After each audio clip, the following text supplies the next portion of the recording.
This is the X-Zone Broadcast Network, broadcasting worldwide on broadcast affiliates and satellite program providers, including CNN Broadcast Network, Sirius Satellite Network, Star Media, Good News Radio Network, Angel Broadcast Network, Wiki Broadcast Network, and WPBN TV. For more information on the X-Zone Broadcast Network, visit us at www.xzbn.net.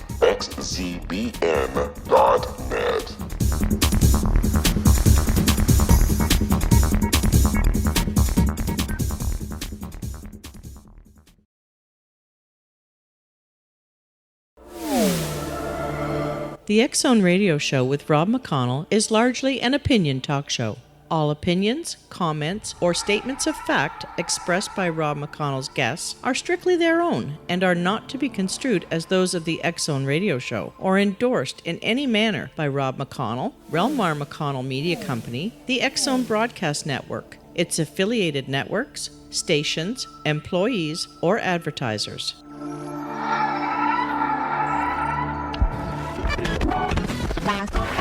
All Hit Radio.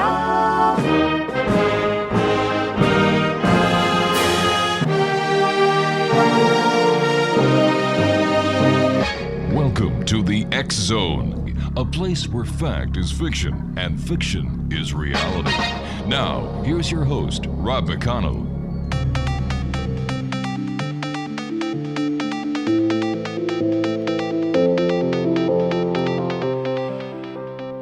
And welcome back, everyone. This is the X-Zone. I am Rob McConnell, coming to you from our broadcast center in Hamilton, Ontario, Canada. If you'd like to send me an email, it is studio@xzoneradiotv.com on all social media sites, X-Zone Radio TV. And our website, where you can find out what we've done in the past, what we're doing today, what we intend on doing in the future, as well as listening to our archives, www.xzoneradiotv.com. You know, my next guest says, you know what, it's okay to die. Estate planning expert and author of The General's Briefer is our guest this hour, Bob Woolsey. Death can be a lot easier on all that are involved, only if you're prepared. Are you? Well, my wife and I are. It's a fact of life that we're all going to die at some point. In fact, the moment we are conceived is the moment we start to die. Now, while it's not something you'll probably want to think about, you can make things a lot easier on yourself and your family if you get everything in order now. Joining me to help us get a better understanding of what we should do and how it can better leave everyone after we all depart is Bob Woolsey. And he is a nationally known attorney, former law school scholar at the University of Virginia Law School, former U.S. Army intelligence captain and briefing officer to the General Staff at the Pentagon. He's an estate planning expert, and he's also the top-selling author of Husband in Waiting and The General's Briefer, which he describes his life at the Pentagon. And joining me now is Bob Woolsey. And Bob, welcome back to the X-Zone. Okay, nice to be here. Bob, you know, how many people really have no concept of what they need to do and, in your opinion, are ill-prepared for that day when we kick the bucket?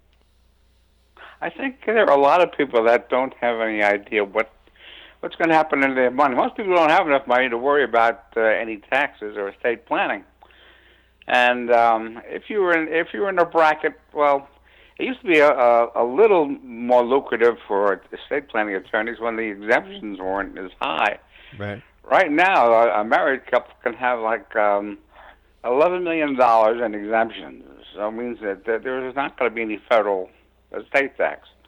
There is, however, going to be a state estate tax usually. It's not going to be as bad.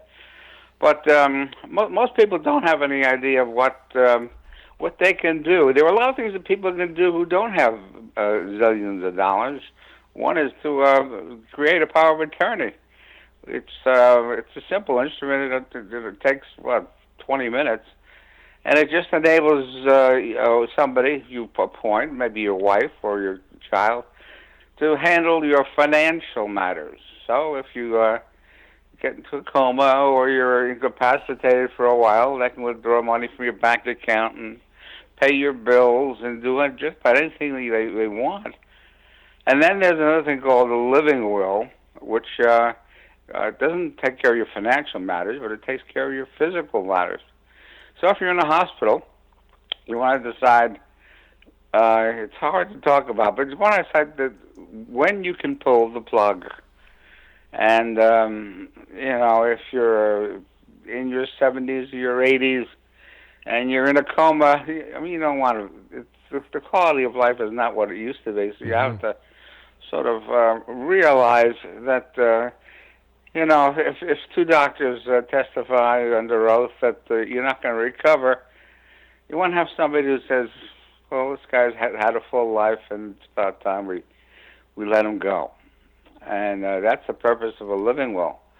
So these two things, power of attorney and a living will, are two documents that I would recommend to everybody.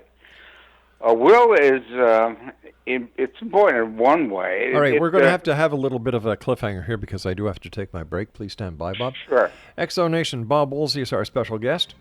And we're talking to Bob about wills. We're talking to Bob about, you heard him talking about a living will.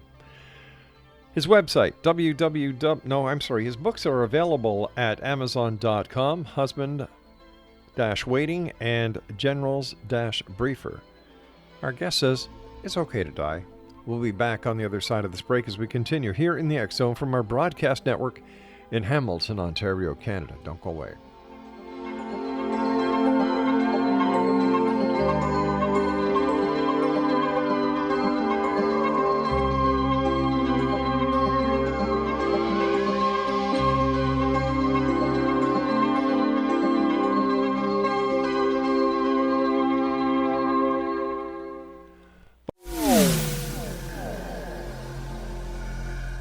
This is Kevin Randall.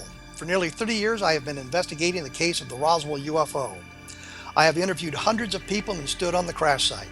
Now in Roswell in the 21st century, I have reviewed dozens of hours of audio and videotaped interviews, examined hundreds of files that relate to the crash, and have returned to Roswell in an attempt to put all that information into the proper perspective. For the first time in Roswell in the 21st century, I have made a dispassionate reevaluation of all that material and provide a new look at what happened. This is a book that clears away all the clutter that has hidden the truth for so long, strips away the various lies that surround the case, exposes the Air Force attempts at cover-up, and found a core of solid information that tells us all where the case stands today. Roswell in the 21st century will be available in just a few weeks. For more information, please visit my website at www.kevinrandall.blogspot.com.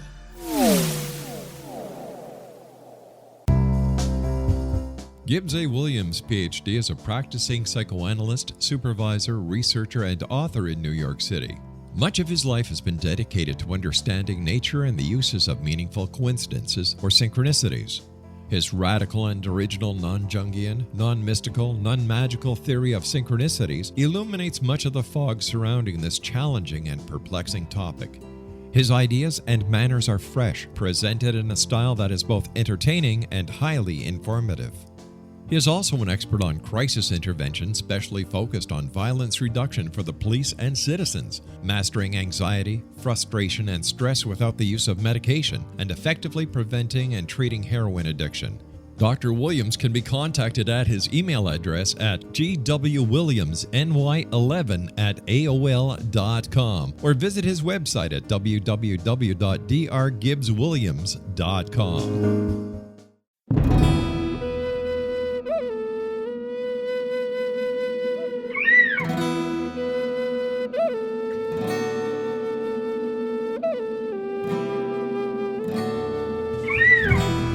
Shamanism is recognized as a method to access the quantum level.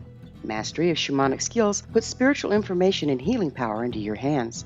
Path Home Shamanic Art School, a bonded Colorado certified occupational school, has met rigorous state standards ensuring its director and instructors have the qualifications to teach the shamanic arts. Path Home offers its certification program in blocks of study. Block 1, a 5-day intensive, will be held in the beautiful mountain town of Coaldale, Colorado, October 13th through 18th. Registration deadline is September 12th. Experience Journey Trance, Power Animals, Helping Spirits, Sacred Space, and Life Purpose. Come discover your power. Join me, Gwilda Wiyaka, in the magical world of shamanism. Call 303-775-3431 or visit findyourpathhome.com.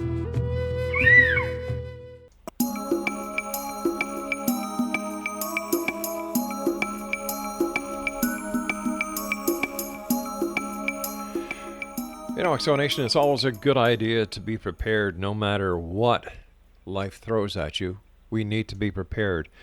And, you know, as parents, I think one of our most important things that we have to do is take a look at our lives and say, all right, what do we want our family to do when we pass? Who does what? When? Where? Do I want to be buried? Do I want to be cremated? Do I want to be buried with my wife? Do I want to be buried with my children? There are so many questions that we need to ask. And at the time when a family is at their most vulnerable, they're grieving for the loss of one of their family members, many times their grief is complicated because the family member who passed didn't have everything in order. There is no living will. There is no will. You know, nobody knows what the person wanted.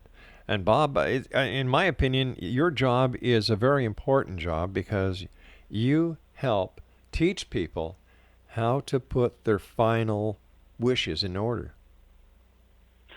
Yeah, well, the word "final" is. I mean, you can have a will when you're 30 years old. Mm-hmm. It's good forever, and of course things change. You know, we have a child and things, but usually when you're 50 or 55, your life is pretty well established, and you can have a will. The important thing about a will is, I used to tell my clients, is that you can require that there be no bond that be posted. If you don't have a will, the bonding companies like this because they can charge the estate a certain amount of money per year, and the only thing that the bonding company has to worry about is that the administrator, who is the person appointed, doesn't run away to Mexico with all the money. Well, it happens once in a zillion times, but so that there's one thing you can have. You can assure that there's no bond that's posted. And the second thing is you can appoint your own executor. You can just decide who's going to take care of your affairs after you're gone. And the will, as I said, is something that is good until you tear it up or revoke it or you have another will. But it's something that lasts for forever. But there are other things that, besides the will, as I mentioned, the power of attorney, which is a very important thing. You can make sure that there's somebody around in case you get into a car, go someplace, and you get into an accident. You might be laid up, and for a long time. Nobody's around to handle your financial matters. And one thing you do not want to have is anybody going to the courthouse to try to have the legal authorities appoint somebody to take care of your own matters. So a power of attorney is a good idea, and a living will is also a good idea. As I said, it tells people when you can pull the plug, and you have control over your state of health. What happens if somebody passes and there is no will? If there's no will, then you go into something called administration. You go down to the circuits court. I guess it's the same thing in Canada. And you present the death certificate, and you say, usually if it's the spouse or one of the children, and they say, we have a father. I'm saying father, could be mother. Sure. So we have a father here. He died and didn't leave a will. What do I do? So they'll say, well, does anybody here want to be administrator? And the wife will say, yeah, I'll be administrator. So she signs a document. That way she's an administrator. She has to pay a bond to the bonding company, I don't know, a couple $100 a year. And she's issued what they call letters of administration. And she can act just as an executor does. She doesn't have to have any supervision. just that she's not appointed by you. And if the whole family agrees that the spouse, the executor, that's fine. Sometimes there's a little friction there. If there is no spouse, maybe you have two brothers, two sisters, three people. There can only be one administrator appointed. So it might cause more problems than you would otherwise. If you have three kids and they're all in their 30s, let's say, and they all want to be administrator, then you have a family problem, which could easily have been avoided if you'd had a small one-page will that appoints one of them as executor. Does the will, in order to be a legal document, does it have to be filed in the court? No. People have sometimes they say you file a will, but a will is only effective when at the date of death. So if you file a will in the court, say January 1st, 2016, and you decide, I don't like this will on February 1st, 2016, you write up another will, I revoke all of the wills, and that first will you filed, in most jurisdictions, I would believe is no good. It's filed, but it doesn't make any difference because you've already made another will. So hereby, right. Legalese, revoking all other wills and codicils heretofore by me made. So that will you filed is null and void. So you got this new will that comes in. So filing, I don't see any advantage to it. Since you can change your will, and the will is only effective at the date of death. Right. I don't see why people file it. But if somebody was to write up a will, put it in a tin can or where they keep their valuables at home, at the time of passing, somebody finds that will, they look at it and they say, well, no, there's got to be another will after this. I know there was. He was talking or she was talking to me about it. How does that person stop the will that has been found from being You give a reasonable period of time, let's say 30 days or 60 days. I guess the surrogate or the judge in charge of it says, all right, we'll give him 60 days to try to find that will. If not, this is the only will we've got. And I don't care if he said he wrote a will, unless you can find a written piece of paper, this is the will we've got. So we're going to have to deal with this. And so you probate that will, and then the executor takes over, and then the search for will number one, or the will that's supposedly out there somewhere, is abandoned, and you've got this other will to think about. But you've only got one. The will that's in writing is the will that counts, and that's the one that's going to be probated. And there's one other thing that they've had in the last 20 years or 30 years. It's called a self-proving will. I mean, if you make a will when you're 50 years old or 60, and you've got witnesses, and they move out to Colorado or Florida somewhere, you can't find them. So if you have a self-proving will, these witnesses swear before notary public that you signed the will, and the will is self-proving. Because all you have to do, you don't have to go down to the courthouse with your witnesses.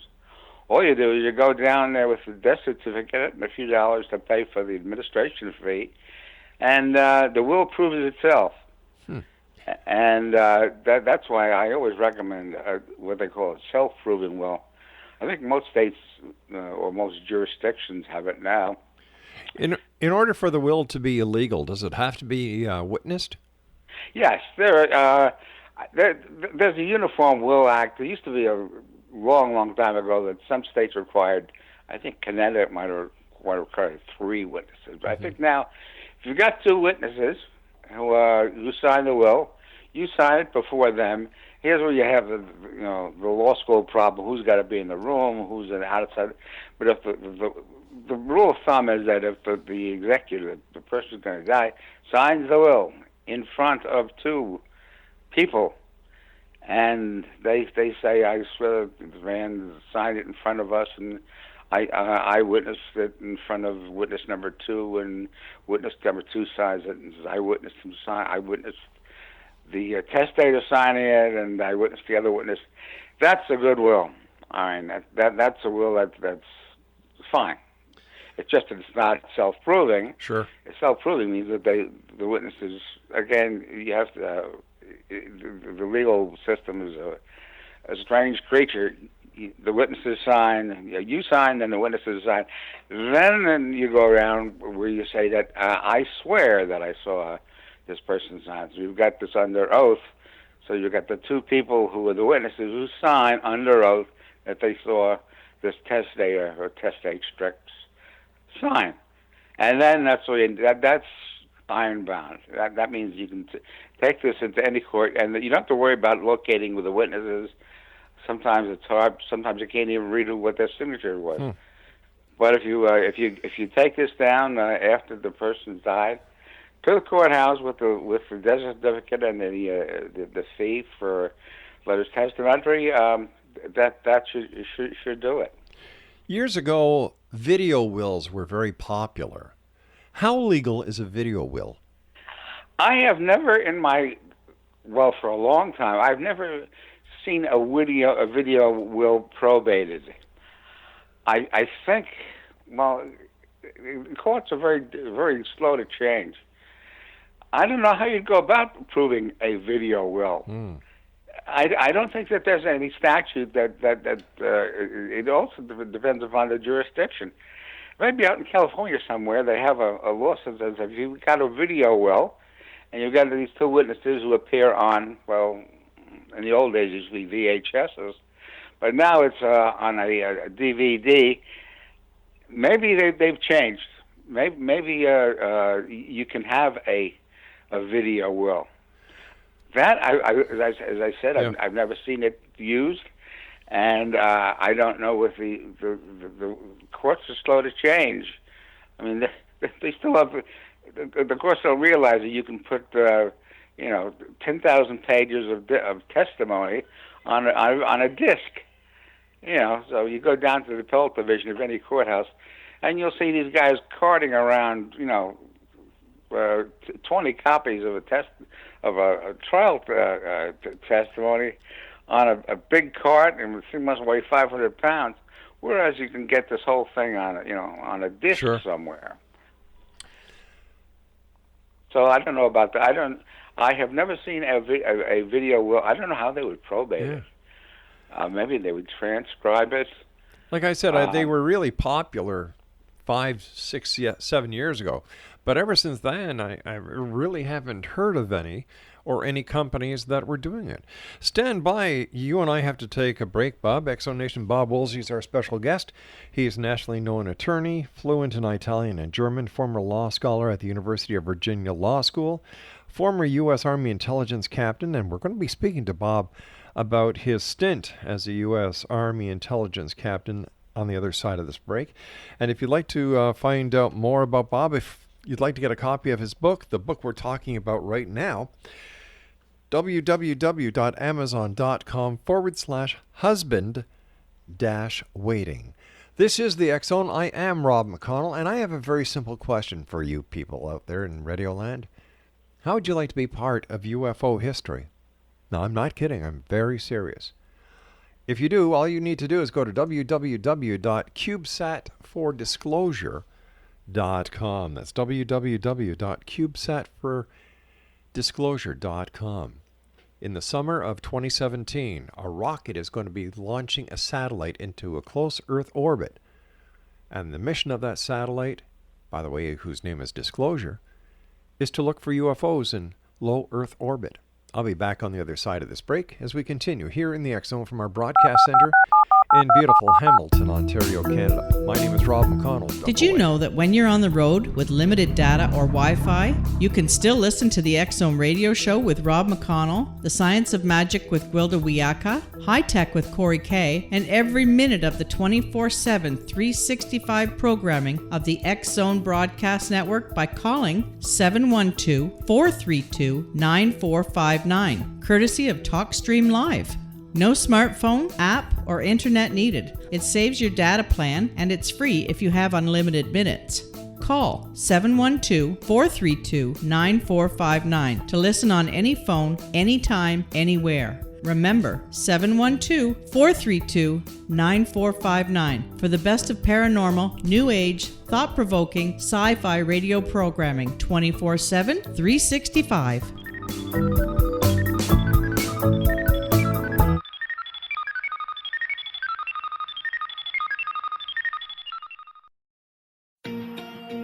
Wouldn't you love to know the secret to everything? Well then, meet Dr. Kimberly McGeorge and her cutting-edge breakthrough knowledge that combines science with possibility. Dr. Kimberly brings real-life answers and healing to those open to alternative solutions. She teaches solution-based programs and classes that will change all areas of your life forever. Specializing in conscious creation, intuitive readings, and energy medicine, you can rapidly shift health, relationships, business, and money and abundance challenges quickly. Receive her best-selling book, Secret to Everything, at no cost by going to secrettoeverything.com/X-Zone.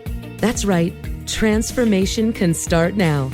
Just go to secrettoeverything.com/X-Zone and receive Dr. Kimberly's book for free.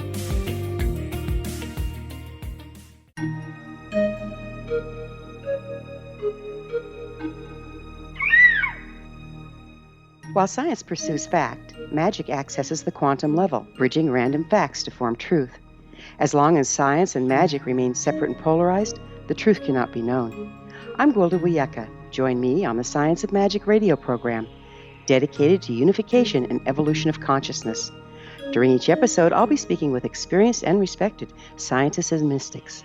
From astrologers to astronomers, from medical doctors to shaman, the scientific method to dowsing and intuition, we'll weave together information from seemingly divergent practices to promote unity and enlightenment. Join me, Gwilda Wiyaka, and the Science of Magic right here on the Mutual Broadcast Network. For more information, visit www.thescienceofmagic.net.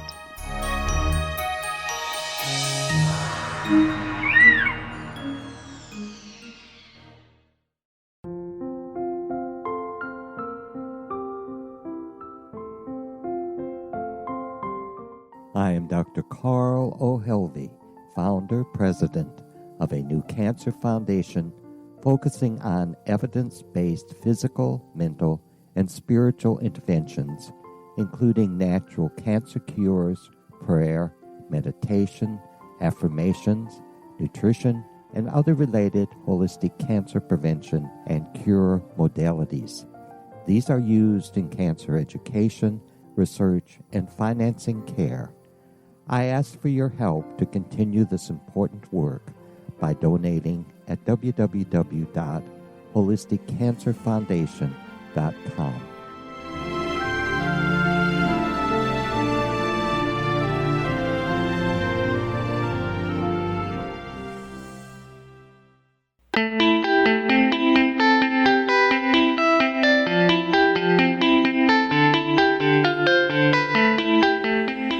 Exonation Bob Woolsey is our special guest this hour. Very interesting. It's a topic that people do not like to talk about, and yet, in my opinion, it is one of the most important things that every family should have, and that is a will.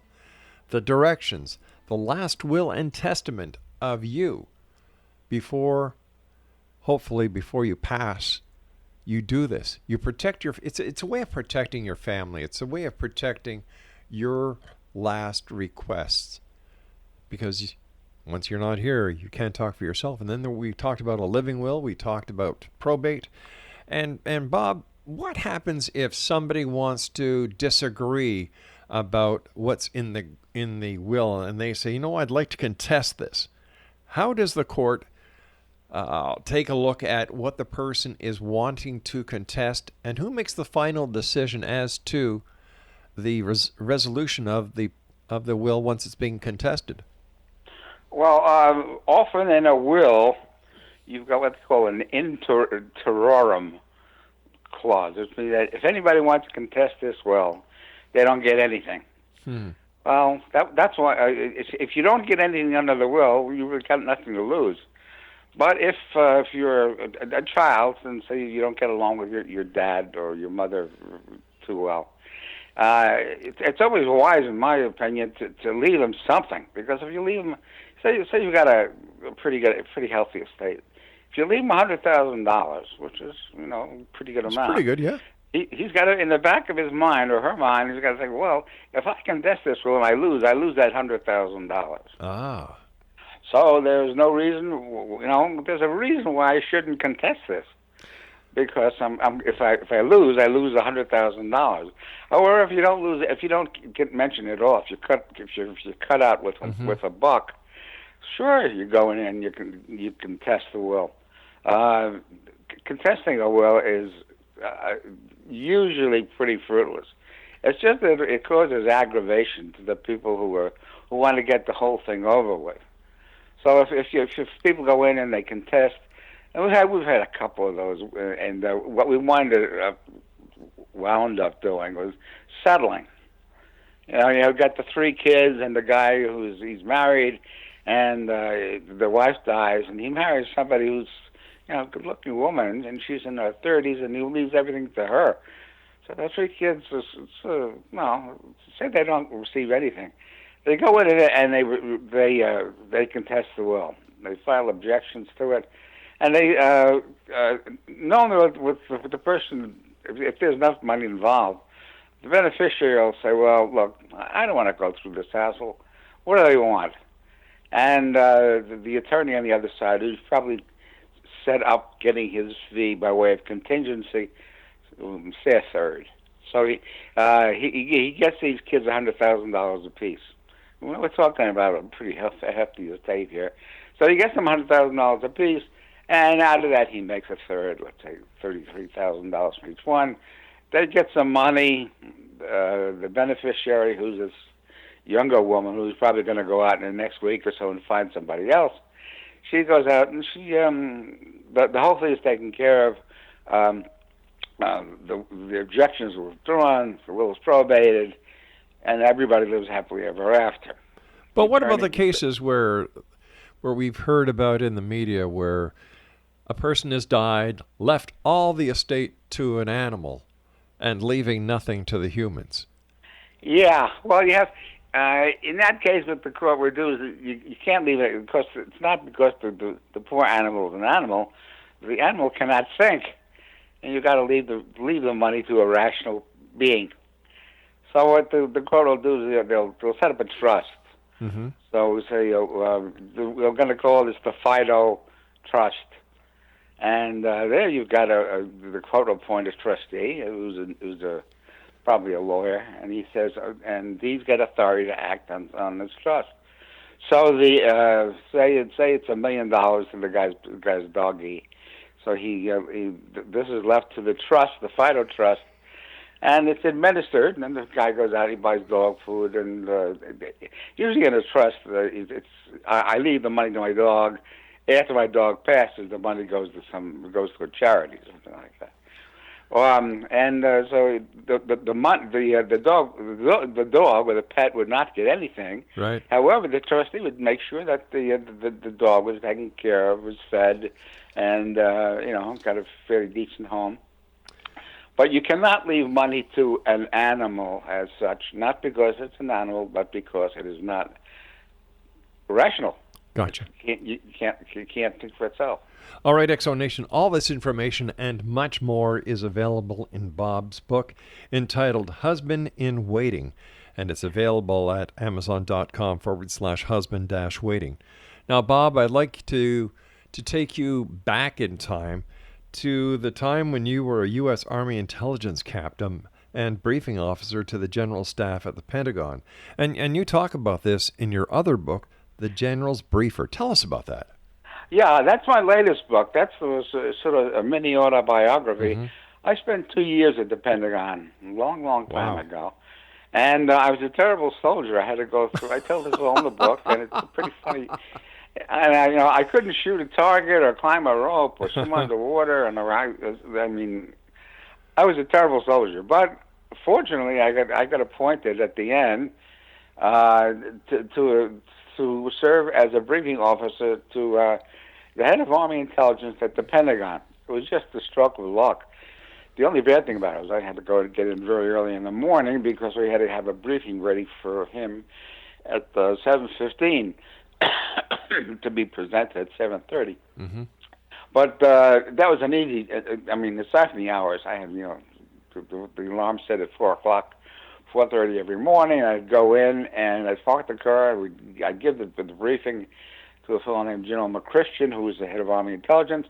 Then I'd give it to the head of operations, who was a 3-star general, at 8:00. And by that time, the day, for all practical purposes, was over. We came back. We talked to the colonel, who was in charge of the outfit. Tell him what briefing went well, no questions. And it was, the 2 years that I had, the Army's very good on vacation, so I had 2 years, 8 weeks vacation. So the Army's pretty good on that. And that's the book that I'm the proudest of. The Husband Waiting was a book that I wrote a long time ago. It's pure fantasy. But this General's Briefer is a funny book. It's about people that I met while I was in the Army, and other things that have nothing to do with really the boring day-to-day Pentagon matters, because the briefing usually started off with certain elements of the North Vietnamese Army were located somewhere, and this is enough to every day is the same thing. And every so often you'd have an interesting thing, like there was a war in Czechoslovakia, and that was interesting for a while. And then we had a war in Central America. But it's I don't know. I tell about some interesting characters I met there, and I was even good enough. The general liked me. I was even good enough to get myself a medal at the end of my Army, my 2-year service at the Pentagon, and I like the book, and I think that I think that the public will like it, but it takes place in a period that's very similar to the one we have now. We had in those days we had 2 unpopular presidential candidates. We were involved in the Middle East. Mm-hmm. Nobody knew who we were fighting. We knew that the Israelis were sort of good guys, but we had allies there that hated the Israelis. We had the Saudis, who were our allies, or I should say partners, and because Afghanistan hadn't come into the picture yet, but the Middle East was still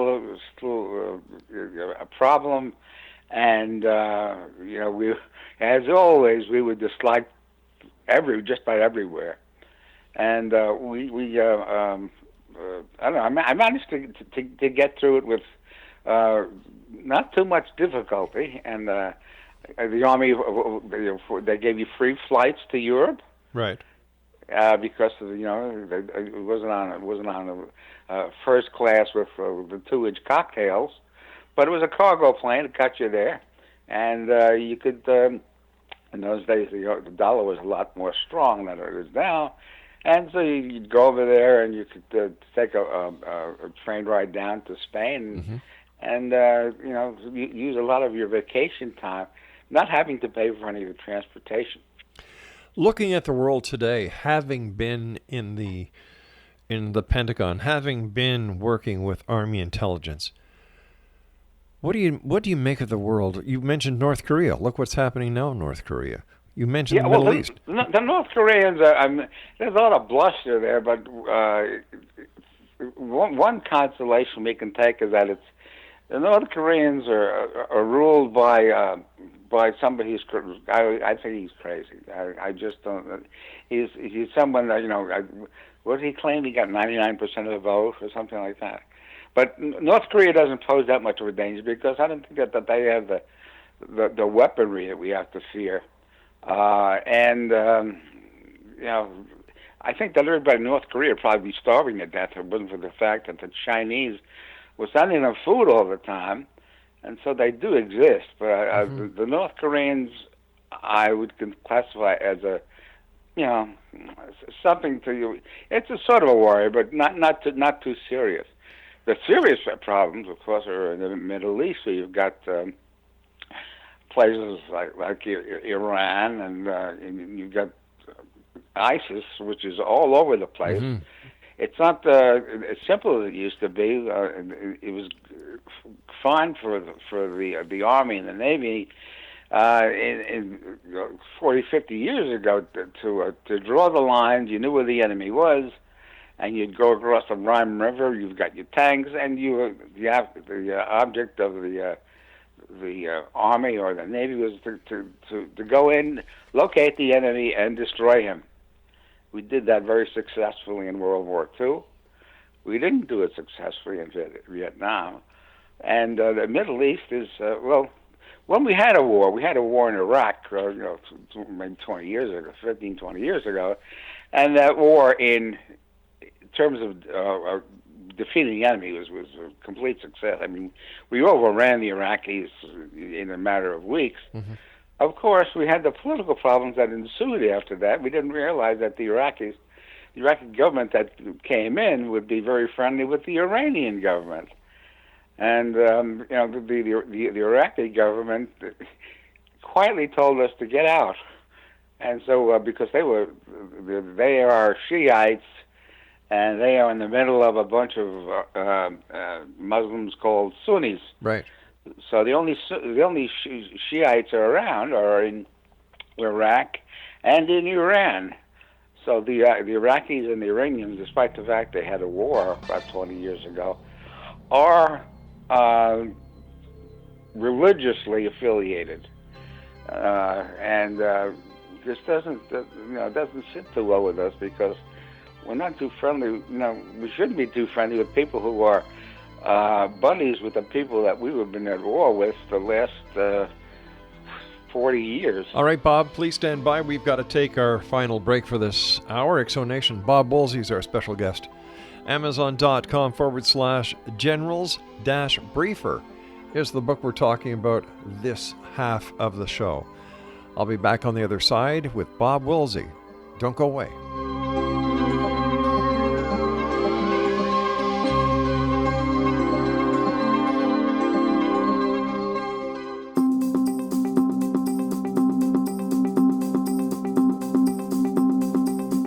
As host of Dialogue with Divinity, I am thrilled to join the X-Zone Broadcast Network and their growing number of affiliates. My quest for a connection to the divine ignited my successful career path as an international spiritual counselor for over 40 years, an author of 4 books, and well-known metaphysical educator. My clients call me their spiritual mama. So my job is to offer you a radio show to help you grow spiritually with wisdom and get specific tools from guests who are experts in their field. Tune in to Dialogue with Divinity and be part of the conversation with Spirit. My goal, your happy soul. For more information, please visit my website at johannacarroll.com.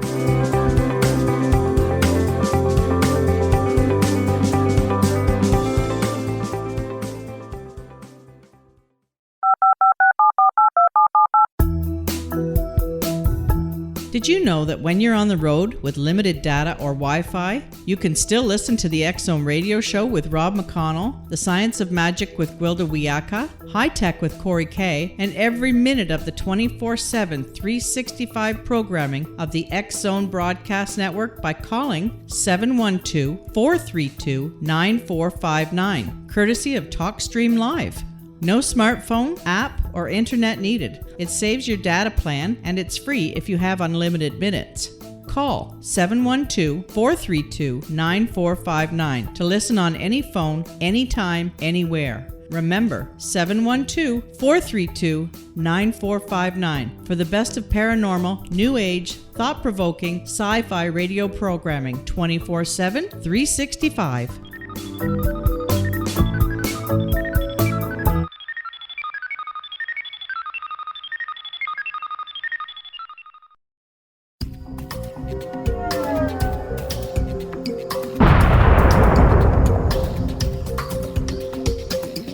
Coming soon to the X-Zone Broadcast Network is A Different Perspective with me, Kevin Randall, as your host. We'll be taking a close look at what is happening in the world of UFOs today with side trips into the paranormal. Guests will range from those who are household names to those who have a different perspective on a variety of topics. No topic will be taboo, but there will be tough questions asked as we all search for the truth about UFOs, the paranormal, and those things that excite us. Sometimes we'll agree with a guest and sometimes we won't, but we'll try to keep the program topical. For those of you who would like to read, be sure to visit www.kevinrandle.blogspot.com and remember to listen to the other fine programs on the X Zone Broadcast Network at www.xzbn.net.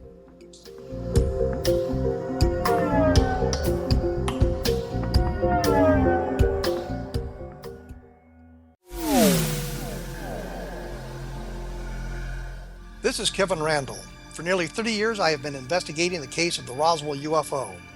I have interviewed hundreds of people and stood on the crash site.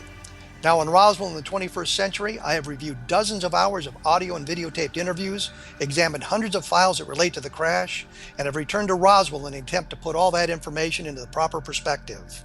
For the first time in Roswell in the 21st century, I have made a dispassionate reevaluation of all that material and provide a new look at what happened.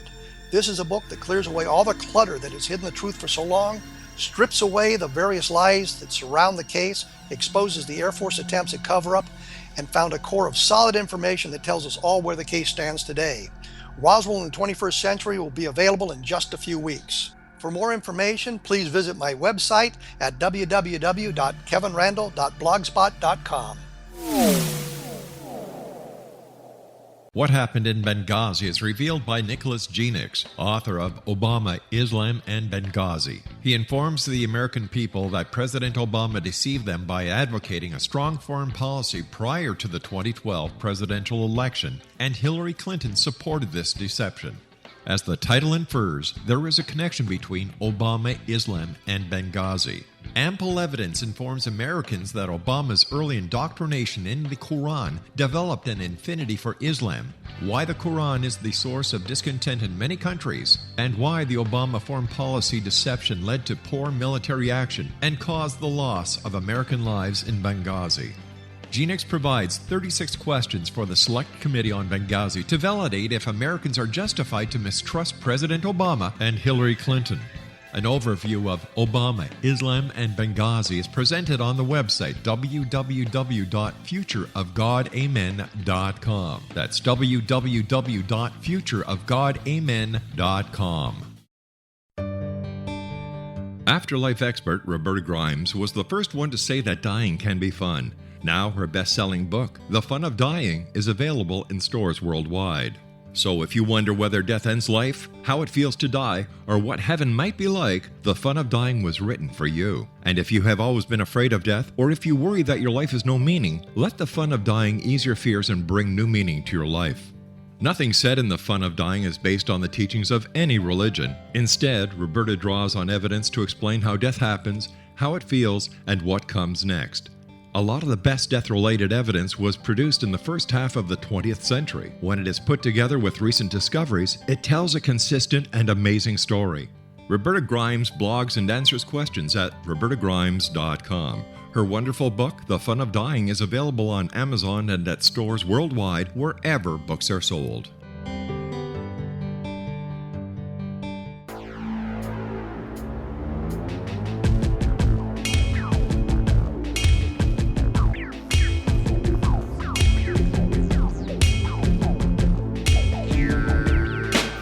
Exonation Bob Woolsey is our special guest of this hour. In the first part of the show, we were talking about wills. We were talking about power of attorneys. We were talking about probate. Bob is a nationally known attorney. He is fluent in Italian and German, former law scholar at University of Virginia Law School. He is an estate planning expert, and he is also a former Army intelligence captain and briefing officer to the General Staff at the Pentagon. Bob, I'm sure intelligence operations and intelligence surveillance certainly has changed with all the technological advances that have happened over the last 15, 20 years. How different is intelligence gathering compared to what it was 5, 6, 7 years ago with all the drones, the satellite surveillance, and the war against ISIS? Well, we've had ISIS is something new, but we've always had the the satellite surveillance, we had the even when I was there, we had great satellite surveillance. We could spot a football at say 20 miles up in the air. All the satellite surveillance didn't do as much good in Vietnam because of all the foliage. But we had our moles. I didn't know who they were, but there were people at the Kremlin that for money would give us information about what was going on in Eastern Europe. They let us down quite a bit when the Soviet Union and their allies invaded Czechoslovakia, but we had those. And we had radio intercepts. That was a good piece of our information. So we had satellite photography, and we had intercepts, radio intercepts, and we had people on the ground who were working to feed us information. And we got a lot of intelligence from the Israelis. The Israelis had a very good intelligence organization. And they knew just about everything was going on in the Middle East. That's the Mossad, right? Pardon me? The Mossad? Yes, Mossad, yes. Right. They had a great organization because they were working for survival. We had a good intelligence organization, and we had a lot of, as I said, we had the satellites going around, taking pictures of all the troop movements, and we had things that, say for example, the most classified of the documents or intelligence was pardon my cough, top secret Umbra, which meant that it was a radio intercept, and radio intercepts were a specialized form of intelligence. And it wasn't a James Bond type of thing where, he goes in and he gets the microphone from somewhere and he gets it to his intelligence chief. These were actually intercepts between forces or people in the military in different countries. It was a very valuable way of getting intelligence. So we had this thing called top secret Umbra, which is the highest form of intelligence. And I don't know if intelligence really hasn't, because the incredible amount of technology that we've had in the last 10, 12 years, I have no idea what we have. I think that our intelligence is probably incredibly good. And maybe it's, when I was there, it was in its rudimentary form, and now we probably know an awful lot more about what was going on than we did then. But we had things probably don't change. I'm sure that there's a general there that wants his briefing every morning, and there are officers there that give it to him, and the people at the Pentagon are still the same way. The only difference in the Pentagon, and I would say this, when I was there, it was an open building. Anybody could get into the Pentagon. I visited the Pentagon a few years ago, and it was like trying to get into a secret organization, because you couldn't walk in. You had to be part of a tour, and it was off limits, and you had to have a special pass. When I was there, it was just like any other office building. That brings up a point. We're talking pre-9/11. Do you think the intelligence communities dropped the ball on the attacks on the Twin Towers and the Pentagon and the plane that was downed in Shanksville? Well, I'm not too sure. Drop the ball is too accurate. But after 9/11, this country was so incensed. Just like that, 19 guys or 25 guys were able to demolish the Twin Towers in New York City and to crash a plane to the Pentagon, and to be responsible for an airline crash in somewhere in Pennsylvania. But we had this country was so incensed at that we decided we've got to get back at somebody. Sure. And so we decided to invade Iraq.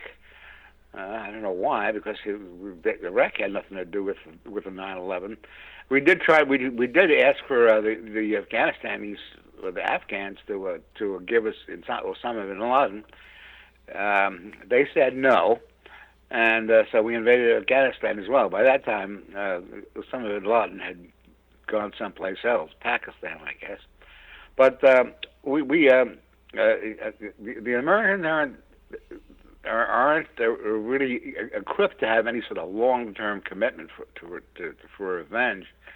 We had 9/11, and the Bush administration managed to wipe out the Iraqi government in a matter of weeks, and it took us a while, but we finally did get Osama bin Laden. But the difficulty sometimes with the Americans is they're not willing to have a long-term commitment. They would like to see ISIS eliminated in the next 20 days, but it's not going to happen. And I think it might be a long time. It might be 15 years before we get rid of those guys over there. And at this time, at least we know that the world is with us. I think that everybody, just about everybody except a few radical Muslims out there, are out, see that ISIS is a problem in world stability. And I think that if we can somehow, we're not going to get them by bombing them, because we don't know where they are. And it seems that the longer we stay over there, the more converts they get. It's going to be a very difficult problem, and we'll solve it. But it's going to take a little while, and the American public has to be patient as to how we go about destroying this the menace of ISIS or ISIL. I don't know what the difference is. Our time is nearly up, Bob, and I can't thank you enough, number one, for coming on the show and talking to us about wills, talking to us about your book that we've been talking about this hour, The General's Briefer. But I'd also like to thank you for your service to your country and to making the world a safer place. Thank you so much. Now, what are your final thoughts for the X-Zone Nation tonight, Bob? The final thoughts for, I didn't hear the last. For our listeners, whether you want. I don't. Well, this is. I don't know if I'm speaking to a Canadian audience or an American audience. You're talking to an international audience. An international one. I think that a lot is going to depend upon what's going to happen here in the United States in the next month. I think within an hour there's going to be some other debate here between the vice presidential candidates. But I think that we'll get through it. It's I think that I've always been an optimist, and I think that the situation isn't going to change all that much, even if a certain candidate gets. I don't like to get political, but if a certain candidate does get in, we'll survive. There's not going to be any huge change in world affairs. I think that a lot of people are getting a little worried about certain individuals getting into power, but I have a great faith in the spirit of the American people and the spirit of Canadian and American, just in all the Western governments. And I think that we're not going to be in an impossible situation. And I think that we'll get by. There's nothing more that I can say. And that I can't express any sort of doom prophecies. Well, that's good. I think that no matter what happens, we'll be okay. Bob, I want to thank you so much for joining us. Take care of yourself, and I look forward to the next time you join us back here in the X Zone. Until then, be safe, and thank you once again for your service, sir. Thank you so much. Goodbye. Bye-bye. X-Zone Nation, Bob Woolsey was our guest this hour. www.amazon.com/generals-briefer is the book is the link for the General's Briefer. And for Husband in Waiting, it's amazon.com/husband-waiting. Well, that's it for tonight. I'll be back tomorrow night at 11 o'clock as once again we cross the time-space continuum to this place that I call the X Zone. It is a place where people dare to believe and dare to be heard. So until tomorrow night, my friends, as I keep on reminding you, if there's some way you can help someone to make their day a little brighter, make their life a little better, let's do that, because we are a brother's keeper. And always remember to keep your eyes to the sky and your heart to the light. Good night, everyone.